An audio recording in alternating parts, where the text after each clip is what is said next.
Esas cosas que no pasan los noticieros, pero nos pasan a todes. Abro debate. Con Balute Aldo.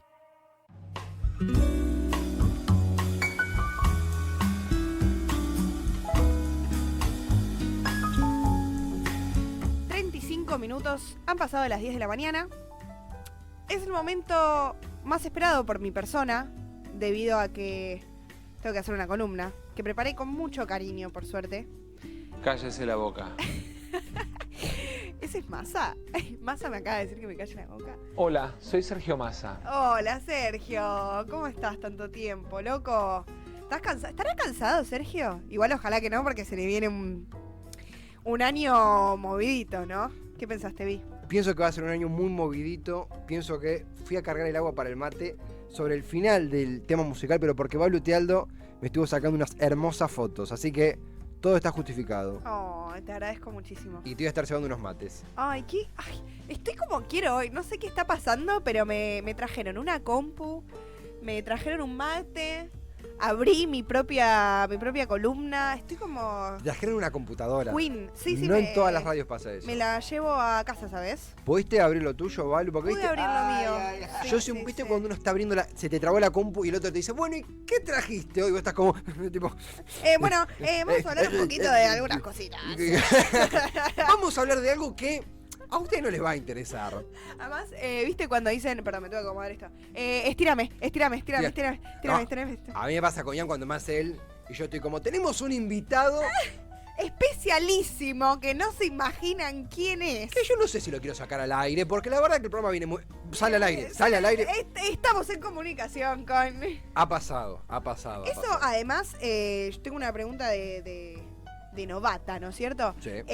Muchas veces eso se aprende en el oficio, haciendo, ¿o no? Totalmente. Y a ver, vamos a ver. Más allá de que, por supuesto, uno puede estudiar periodismo, locución, aprender cómo estar al aire, muchas veces estás al aire y hay que armarlo ahí, digamos. Por más de estructura que tengas, a veces te pones nervioso. Totalmente. Y es una cuestión de práctica, me parece. Y algo blanquear de a veces pasa que estás al aire y tenés que responder un mensajito y chequeás una cosa y el otro se traba y vamos por aquí, vamos por allá, sucede. Balute Aldo, ¿de qué nos vas a hablar en el día de la fecha? ¿Qué onda este Abro Debate? Traje algo para divertirnos un rato y proponerles un viaje lisérgico. Como siempre, bueno, mis columnas la verdad que de normal no tienen nada. Las son muy necesarias en este momento. Ay, te agradezco muchísimo. Sobre todo para Massa. Para salirnos un poco la interna, la izquierda también se estuvo matando en Twitter por lo que anduve viendo. Así que dije, voy a llevar algo que no tiene nada que ver para proponerles un jueves un poco más divertido. A ver. Ubican que el domingo fue 9 de julio, ¿no es cierto? Sí. Bien. 9 de julio, ¿por qué festejamos 9 de julio? Fecha patria, pues el 9 de julio de 1816 se firmó la declaración de la independencia, ¿no? En la amada provincia de Tucumán. Sí. El Congreso de Tucumán decidió definitivamente romper lazos, ¿no? Con básicamente los españoles. Sí. Es decir, no ser más colonia y tener nuestro propio gobierno, ¿no? Nuestro propio, por así decirlo, sistema económico, etcétera. Bien, entonces se me ocurrió traer un tema bastante interesante en relación a cómo concebimos, cómo se concibe la historia desde un punto de vista occidental, pero también no solo eso, sino que desnaturalizar esa concepción que tenemos. Ok, me interesa esto de ver la historia desde otro punto de vista. Exacto, ¿qué quiero decir con esto? A ver, empecemos desde el principio, así no nos confundimos, y les propongo que sigan mi hilo de pensamiento por más flashero que parezca. Estoy para hacer eso. Les prometo que vamos a llegar a un buen puerto. Estoy para hacer eso toda la vida. A ver, la concepción occidental de la historia es la siguiente. Son hechos sucedidos en el pasado, ¿no? Sí. La mayoría por lo menos. Ordenados cronológicamente que se les confieren, digamos, algún tipo de valor social. ¿Estamos de acuerdo? Coincido. Es decir, festejamos el 9 de julio porque fue efectivamente algo que sucedió hace un tiempo atrás, o sea, en 1816. ¿Por qué cronológicamente? Digo, porque, por ejemplo, primero no fue la Revolución del Mayo, el 25 de mayo de 1810. Y después, 6 años después, se firmó la Declaración de la Independencia. Digo, hay una cronología. Exactamente. Y que nosotros la tenemos metida en la cabeza. Y de hecho, ya decir que es un hecho pasado, estamos hablando de una situación cronológica. Exactamente. Y no solo eso, sino que es un hecho que socialmente le conferimos algún valor. O sea, para nuestra historia justamente, para la construcción de nuestro país, entendemos que es importante, Sí. ¿no? Me parece también que hay una cuestión de, hasta desde el vamos, de cómo conseguimos no escalonadamente es la palabra, pero sí en la escuela, en la primaria. Sí, total, sí. Aprendemos un punto de vista de los hechos. Exacto, exacto. Y encima creemos que, o sea, esto lo hemos hablado en otras columnas también, creemos que muchas veces son sucesos objetivos y estáticos en el tiempo, ¿no? Totalmente, sí, fue así. Como fue de esta manera, no puede cambiar y toda la vida lo vamos a reivindicar de la misma manera. Exactamente. Pero, guess what, amigues, no es así. Y no solo eso, sino que no todas las culturas, en la historia ni en el mundo, conciben justamente los hechos o la historia de esa manera. Bien. Y el invitado de hoy es un antropólogo llamado Marshall Salins. Sí. No es muy conocido fuera de la antropología, pero acá lo tenemos, un antropólogo norteamericano que ha dicho un par de cosas importantes en relación a esto, ¿no? Es uno de los primeros que sentó un poco las bases de la historia no se concibe siempre de la misma manera, sino que, digo, las culturas, dependiendo de su justamente construcción cultural, de su estructura cultural, las van a entender de maneras distintas a estos hechos sucedidos en algún momento, ¿sí? Y ustedes dirán, pausa, ¿cómo puede ser esto? Él lo que empieza diciendo justamente es que pone un pie en lo que es la cultura, así a grandes rasgos, y lo que nos va a decir es que la cultura es como una matriz de sentido, o sea, nos ayuda justamente a entender el mundo de determinada manera. Es una matriz de sentido y de acción, ¿sí? Que ordena significativamente, o sea, que le conferimos un valor, los acontecimientos históricos, ¿sí? O sea que por alguna razón, por cómo está construida, por así decirlo, nuestra cultura, le vamos a conferir cierto valor a acontecimientos que sucedieron en algún momento, ¿sí? Es decir, que estos acontecimientos históricos, como puede ser, por ejemplo, el 9 de julio de 1816, son sucesos interpretados por la cultura que, a su vez, producen cambios. En criollo, reformulando, básicamente.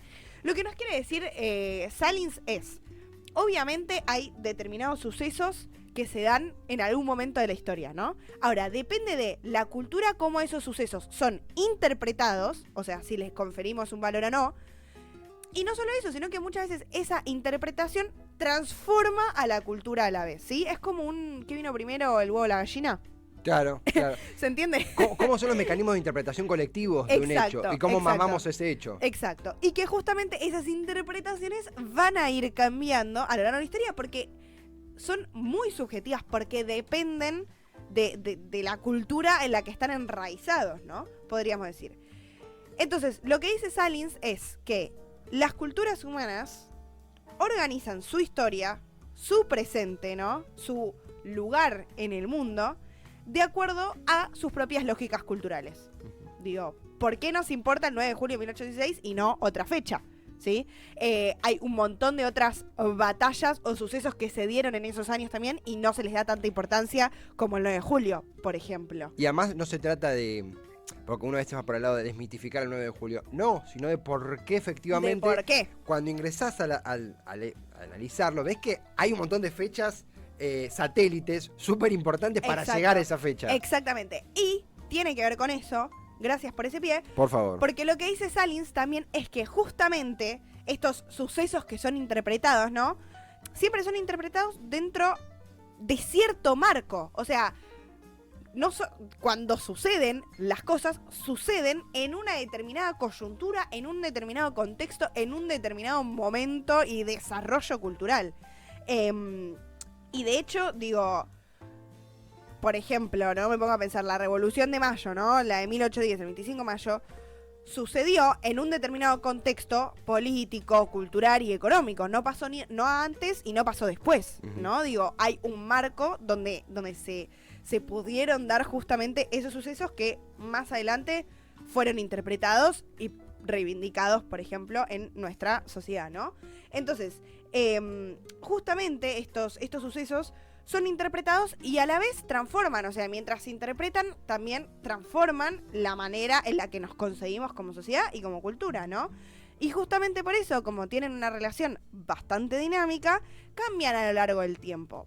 Y esto nos permite decir y nos permite entender que estos sucesos históricos a los que les damos relevancia no son una cuestión estática en el tiempo. Si bien, obviamente, la Revolución de Mayo, por ejemplo, o la firma del Acta de la Independencia fueron hechos, entre comillas, objetivos y sucedidos en determinado año y en determinado momento, es la interpretación que le damos y el valor que le conferimos como sociedad va a ir cambiando indefectiblemente a lo largo del tiempo, ¿sí?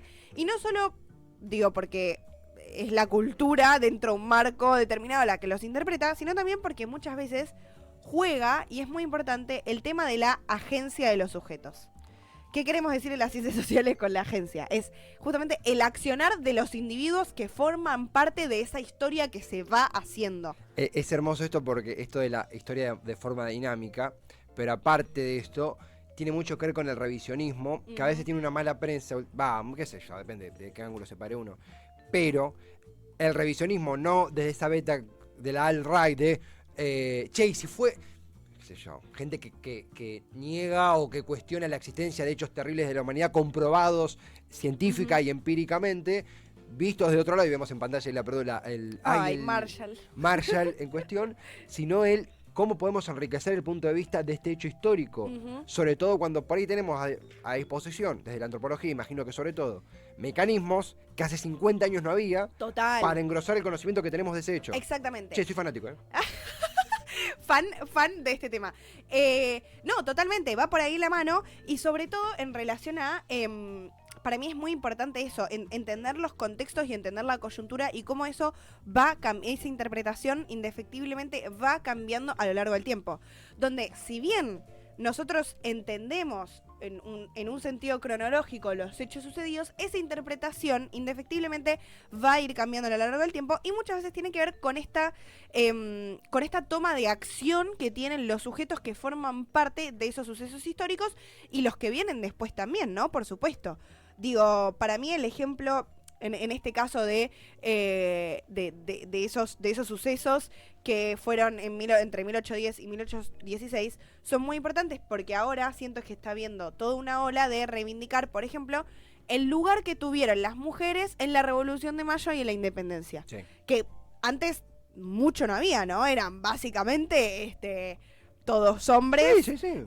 Y en todo caso... Se las colocaba como dentro del pueblo, ¿no? Ese pueblo que se levantó y que decidió dejar de ser colonia. Bueno, no sé, las invasiones inglesas, la típica que se le tiraba, ¿no? A seguir viviendo a los ingleses. Como, bueno, ya está. Ese fue el lugar que tuvieron las mujeres. Y de repente, revisando, como vos decís, estos sucesos, los interpretamos de una manera distinta y vamos construyendo y a la vez va cambiando nuestra manera de concebir lo sucedido. Justamente damos cuenta muchas veces, digo, por documentos históricos, ¿no? Por cosas que van saliendo, por investigaciones que han hecho historiadores también, que las mujeres efectivamente han tenido una participación bastante importante. De hecho, me acuerdo que hace 1 o 2 años hicimos una columna sobre María Remedios del Valle, sí, ¿no? Que es una figura que se está reivindicando muchísimo ahora, que por lo menos yo tengo recuerdo de que cuando estaba en la primaria, mismo en el secundario, no fue nombrada. No. Y de repente nos damos cuenta que, digo, peleó con Belgrano, ¿no? Al lado, digo, acompañándolo. Y eso nos permite también muchas veces cambiar el concepto que tenemos de nuestra historia como país. Total. ¿No? Digo, son sucesos que interpretamos, pero a la vez esa interpretación nos hace cambiar la manera en la que vemos el mundo. O sea, es como la cinta de Moebius. Hermosa comparación de la cinta de Moebius. Estás muy borgiana. Estoy muy borgiana, ¿no? Hay algo de... voy a cometer un error terrible, Balu. Sí. Algo que a mucha gente, a una persona le ha costado su presidencia, que es citar a Lito Nevia. Pero... Te acabas de mandar al muere. Sí, igual ya está. Ya está. Si la historia es populismo. ¿Cómo, Alberto? Esto es populismo. Si la historia la escriben los que ganan, eso quiere decir que hay otra historia. Basta. Totalmente. No por... Es una frase que... No, me encanta, es maravilloso. Pero además no habla de San Martín, esa frase, una canción sobre la dictadura. Pero sí esto de... Che, a mí, yo hago clic en esto, me acuerdo cuando, no me acuerdo por qué estaba bien, no me acuerdo por qué no, fue 9 de julio hace poco y me puse a ver esto de, pero fue 9 de julio, 12 de la noche, 9 de julio, no funciona así. No, claro, hay cosas que se van construyendo. Bueno, por eso te digo. Hay una franja de tiempo más ambigua. O sea, para mí ya esto es un muy bajado de tierra con mis palabras y metí a mi opinión en el medio. Tenemos una falsa concepción también muchas veces la historia, ¿no? Y lo que justamente quería demostrar este hombre Salins, él igual estudió a culturas, por así decirlo, no occidentales, donde no tienen esta concepción tan temporal de la historia, ¿no? Está todo mucho más mezclado. Y lo has traído ese tema. Sí, también muchas gracias. La temporalidad en otras culturas. Exacto. Y es algo que está mucho más mezclado porque no construyen así su cultura, ¿no? No le dan esa importancia. Digo, por supuesto que hay una construcción histórica. Construcción histórica hay siempre, ¿sí? Siempre. Ahora, lo que va cambiando es cómo se da esa construcción. Si le dan más importancia a la temporalidad, a la cronología o a los sujetos, a esos agentes que han participado, no importa cuándo, ni tanto importa cómo, ¿no? Sino simplemente que hayan existido. Entonces justamente lo que dice Salins, que es muy importante y para mí es bellísimo, todo su trabajo, dice la historia, la temporalidad, esa conciencia que tenemos de la temporalidad, ¿no? La conciencia de los eventos, la importancia que le damos a esos eventos, todo eso es una conciencia que está mediada justamente por las significaciones culturales. Es decir, la significación cultural de Occidente es esta cronología, ¿no? De izquierda a derecha. Chicos, hay todo esto no se termina la cuestión histórica, ¿no? Es algo que se corre a todos los polos de nuestra existencia. El hecho de escribir de izquierda a derecha, el hecho de darle más importancia a la escritura que a la oralidad, todo eso construye significaciones culturales que tienen que ver con cómo concebimos el mundo, cómo nos paramos, cómo construimos ciertos discursos, que a la vez esos discursos nos modifican a nosotros como sujetos individuales y sujetos sociales, ¿no? Totalmente. Es una falopa buenísima. Balu, me encanta.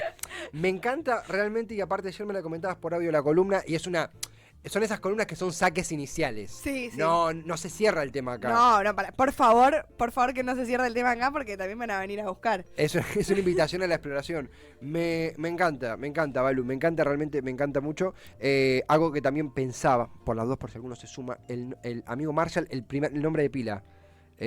Marshall es el nombre de pila, Salins es el apellido. Marshall Salins, que no es tan conocido. No es mainstream, no es un housebound, que decir, bueno. Claro, no, porque el tipo, o sea, dentro de la antropología simbólica, sí, es un señor de renombre. Es Además un Danny ha tenido... DeVito, es un Danny DeVito. Danny DeVito. Ha tenido muchas etapas también, pero fuera de la academia yo creo que no es tan conocido y está bueno traer estos temas porque me parece que son súper interesantes. Y él también ha trabajado... Esto es ya para cerrar y como decís vos, siempre son puntas que uno tira para que se siga investigando. También ha trabajado mucho el tema del mito, ¿no? En estas sociedades, en estas culturas no occidentales, que lo tienen mucho más presente, donde la cultura occidental, la verdad que lamentablemente ha dejado el mito en un lugar muy relegado como la no verdad, ¿no? Tenemos la historia como los hechos objetivos sucedidos verdaderamente y el mito como, mentiritas, cuentitos. Y de repente, chicos, yo les quiero decir que no está tan divorciado eso, ¿no? Ese límite es mucho más difuso, porque si nos ponemos a pensar en nuestra propia historia con mayúsculas, podemos decir que tiene mucha épica, ¿no? El tema de San Martín, que cruzó los Andes con su caballo blanco, que lo dio todo, el liberador, ¿no? Sí. De América. Y vos decís, decime si eso no tiene...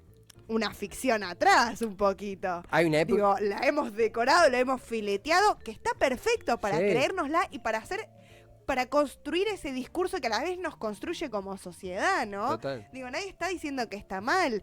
Al contrario, lo que digo es que incorporemos esos discursos porque son verdad, porque necesitamos épica en esa historicidad, ¿no? Para construirnos como sujetos y como sociedad, está perfecto.